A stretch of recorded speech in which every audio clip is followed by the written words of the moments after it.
The movie opens in a dystopian future in which the US economy has collapsed, resulting in high unemployment and crime rates. As a result, the prison system has descended into crisis, and private corporations have taken over them to earn profit. One such facility is Terminal Island Penitentiary, run by the ruthless warden Claire Hennessy. She makes money by broadcasting the death race, in which prisoners compete as racers. They fight for survival in heavily modified and weaponized vehicles on a track built into the prison grounds. The reward for the prisoners is that if they win 5 consecutive races, they will be granted their freedom. In the next scene, we witness a thrilling death race between the final 2 contestants, Frankenstein and Machine Gun Joe. They're fiercely competing and attacking each other's vehicle, but shortly after, Frankenstein's navigator, Case, informs him that all of his defensive weapons have failed. She advises him to stop, as he can easily get killed. However, Frankenstein refuses to let Joe win and continues to accelerate. He then orders Case to exit the car, to which she reluctantly complies. Unfortunately, moments later, Joe detonates a bomb and destroys Frankenstein's vehicle just as he crosses the finish line. We meet our protagonist, Jensen Ames, an ex-convict who now works at a steel mill. He struggles to provide for his family and is barely making ends meet. To make matters worse, one day the police arrive at the steel mill and shut it down for operating illegally. This places Jensen in an even more desperate situation. Afterward, he returns home, disheartened, and shares the bad news with his wife. However, she remains supportive and assures him that they will find a way to make things work. The couple then begins making out, but suddenly their daughter starts crying upstairs. This prompts Jensen to head upstairs while his wife continues cooking in the kitchen. After some time, he returns downstairs and is horrified to find his wife lying dead on the floor. As soon as he turns around, a masked attacker sprays something in his face. The attacker then places a bloody knife in Jensen's hand and leaves after making a shooting gesture with his hands. Jensen doesn't understand what's going on and quickly passes out. When he finally awakens, he's shocked to see several cops surrounding him. They suspect him of his wife's murder and immediately arrest him without hearing any explanation. The scene then cuts to 6 months later, where Jensen is transferred to Terminal Island Penitentiary. There, a sadistic guard named Rick welcomes him with freezing water, chilly time, and orders another guard to beat him up. After that, Jensen is led to his cell, where he's threatened once again by his cellmate. This time, however, our protagonist quickly retaliates by knocking out 3 men and asserting his authority in the cell. The next day, while he's quietly having lunch, another inmate named Penko arrives and tries to provoke him for no reason. He calls Jensen a white-life murderer and asks if he has killed any kids as well. This enrages our hero, prompting the two to engage in a fight. But before they can cause any serious harm, some guards arrive and separate them all. Rick then grabs Jensen and takes him to Warden Hennessy to be punished for causing trouble. However, upon their meeting, Jensen realizes that he's been brought here for some ulterior motive. Hennessy reads his file and mentions how he used to race cars and was a terrific driver. She then informs him that Frankenstein passed away in his last race, but the public doesn't know this yet. It turns out that his absence has caused a significant drop in ratings, as he was very popular and loved by everyone. As a result, Hennessy requests that Jensen replace him while wearing a mask. She reveals that no one has ever seen Frankenstein's face, and his true identity remains unknown. She also claims that Frankenstein has already won 4 death races, and Jensen only needs to win the next one to be free. Upon hearing this, Jensen is initially reluctant, but when Hennessy threatens to isolate him in solitary confinement, he has no choice but to agree. After that, she introduces Jensen to three inmates named Coach, Gunner, and Lists, who are the mechanics for Frankenstein's vehicle. It turns out they are among the few people who know about Frankenstein's death. After exchanging introductions, Coach describes the race structure, which spans 3 days and is divided into 3 phases. The first 2 phases are eliminatory, which means that the goal is to finish alive. In the final phase, speed is vital because the first person to cross the finish line wins. Each participant will be accompanied by a navigator who will be a female inmate. Next, Lists begins discussing some of Jensen's opponents, including his biggest rival, Machine Gun Joe. Then there is Penko, whom Jensen has already met, the Chinese-American driver 14K, who idolizes Hennessy, and Colt, a former professional racer. At this moment, Jensen notices a van arriving with a group of inmates who are allowed to work outside. They're wearing tracking devices around their wrists to prevent any escape attempts. Seeing this, Jensen becomes shocked since the masked man who killed his wife also had a similar tracking device. The next day, it is the first phase of the death race, and Jensen is given Frankenstein's attire, mask, and even his ring. Shortly after, the female inmates who will serve as his navigators arrive, and Case joins Jensen in the car. He introduces himself, but she tells him to drop the act because she knows everything. At this moment, Coach arrives and tells Jensen that he can remove his mask since the windows are made of mirrored glass. Jensen complies, and upon seeing his face, Case remarks that he's more handsome than the last Frankenstein. Perhaps she will navigate his belt buckle.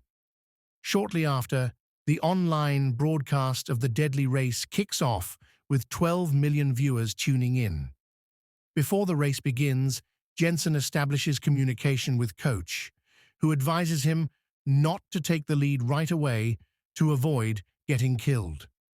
The race then begins with all the inmates doing their best to survive. Case guides Jensen through the shortcuts he must take on the track. Viewers are excited to see Frankenstein back in action, and the broadcast quickly reaches 45 million views. Haven't seen numbers like that since the last time Hassan ate a sandwich or Jason Gold pulled a cockroach out of his ear. A moist, critical talk like this. At one point, Grimm kills a minor driver by pushing his car into it, but he soon gets run over by Joe and killed. Jensen then tries to activate his weapons, but his car's machine gun jams. This prompts Case to risk her life by climbing into the gunner's seat to repair it. Another navigator continuously fires at her, but Jensen manages to save her thanks to his quick maneuvering. Following this, several drivers band together against Jensen, believing him to be the powerful Frankenstein. His car sustains significant damage, and the thin armor begins to give way under the constant attacks. A worried Coach advises him to quit, but Jensen devises a daring plan. He asks Case to unload a petrol tanker into the air, which soon splatters all over Colt's vehicle. Taking advantage of this, Case throws a cigarette lighter at the fuel-soaked car. This causes it to explode and kill Colt on the spot. In the aftermath, the race is about to end, and it appears that Jensen is on the verge of victory. However, Penko calls out to him from his window and uses the same hand gesture as the masked assailant did that night. This finally makes Jensen realize that the man is his wife's murderer. He freezes in shock, allowing the other drivers to pass him. In the end, Jensen finishes in last place, while Penko comes first. Later, a furious Jensen approaches Hennessy and informs her that he won't participate in the race anymore. But the cunning woman pulls out a picture of his daughter with her new foster parents. She tries to emotionally blackmail him by claiming that his daughter will never see him again. Hearing this, Jensen's heart sinks, and he reluctantly agrees to race, as it is the only way to reunite with his daughter. Later that night, Jensen approaches Penko to confront him about his wife's death, but Penko and his men quickly apprehend him and begin beating him up while the others restrain him. Penko grabs a large wrench and prepares to slam his head, but out of nowhere, someone attacks him from behind. It turns out to be Lists, who has stabbed Penko with a pen. Jensen seizes this opportunity to grab a massive steel block and begins fighting back against his enemies. He then viciously attacks Penko and demands to know why he murdered his wife. Fearing for his life, Penko confesses that Hennessy ordered him to murder his wife. He reveals that Rick took him there to commit the deed. Now that Jensen knows the truth, he proceeds to kill the man for revenge, but several guards arrive in the nick of time and subdue them both with stun guns. The next day, it's time for Phase 2 of the race, and there are only 6 competitors left. However, as the race begins, Jensen drives at a very slow speed, as if he intends to lose. He then questions Case about the truth behind Frankenstein's death and threatens to eject her if she doesn't answer him. In the end, Case admits that she sabotaged Frankenstein's car, resulting in his death. She admits that Hennessy ordered her to do so and promises to release her in exchange. Case also reveals that she was never meant to kill Frankenstein or Jensen, but rather to keep them both from winning and thus unable to leave the prison. Upon hearing this, Jensen is horrified and realizes that escape from this hellhole is impossible. Fueled by rage, he accelerates and sets his sights on Penko to take revenge on him. The two get into a violent fight and attack each other's vehicles. Jensen then recklessly lunges at Penko and activates a smoke grenade. This impairs the murderer's vision, causing him to crash into a concrete barrier. He manages to survive, but Jensen reverses his vehicle and snaps his neck, finally eliminating him. Upon witnessing this, Hennessy becomes increasingly anxious. She sends out a heavily fortified 18-wheeler truck, known as the Dreadnought, to eliminate racers and boost viewership. The numbers now haven't been this high since the last time XQC said, "Man the vehicle, man, man." This menacing vehicle eliminates numerous racers, and in the end, only Jensen and Joe are left. Realizing that they cannot face this alone, the two decide to team up together to take down the truck. They attack the Dreadnought from opposite sides while evading its relentless attack. When a trap manhole appears in their path, they each hit it with 2 wheels, triggering the mechanism. This causes the trap to rise and the truck to collide with it, finally resulting in its destruction. The match also concludes, and only Jensen and Joe advance to the third and last phase of the race. After a while, Joe approaches Jensen and expresses his suspicions that he's Frank. He points out that their voices seem very similar and threatens to unmask him. Meanwhile, Hennessy and Rick are conspiring to get rid of Jensen since he's becoming a liability. Rick expresses concern about the broadcast, but Hennessy claims that Frankenstein is simply a mask that anyone can wear. The two then decide to plant a bomb under Jensen's car and kill him tomorrow. The next day, it is the final day of the race, and Jensen is plotting with his mechanic crew. He asks them to keep half a gallon of fuel as a reserve, although he doesn't reveal why.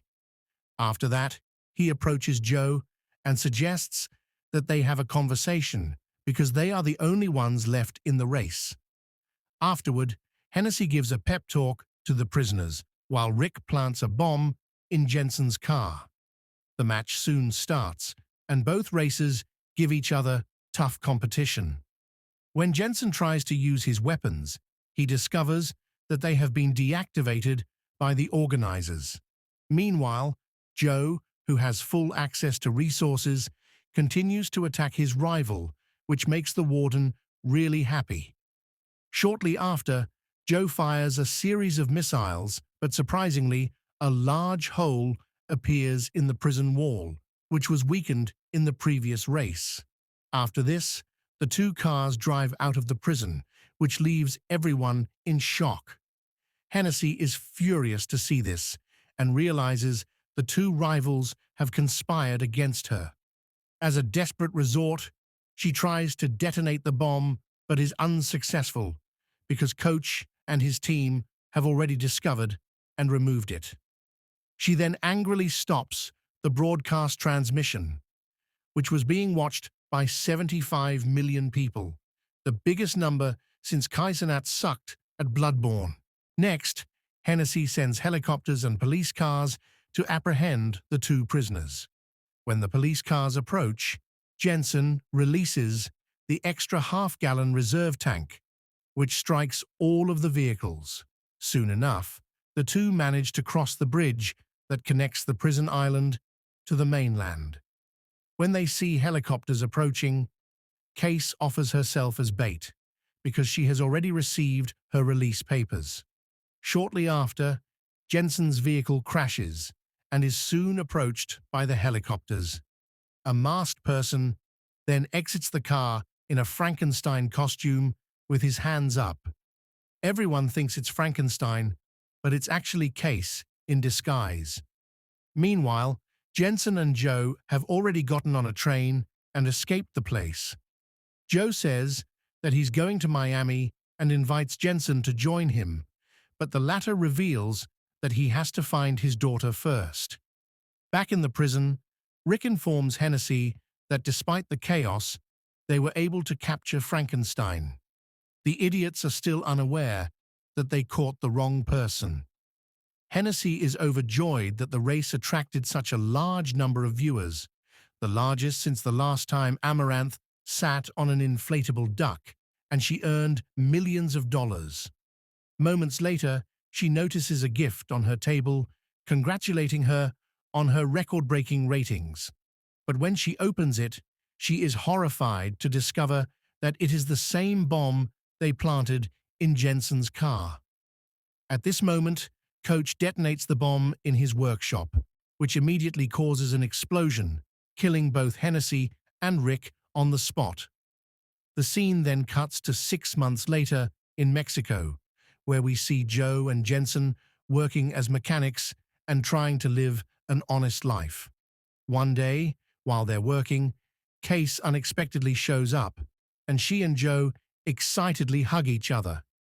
She then mentions that she had a minor issue with her release papers that caused the delay. Jensen is happy to see her and introduces her to his daughter, bringing the movie to an end. Subscribe for more videos like this, turn on notifications, and leave a like to help the channel out. Thank you for watching.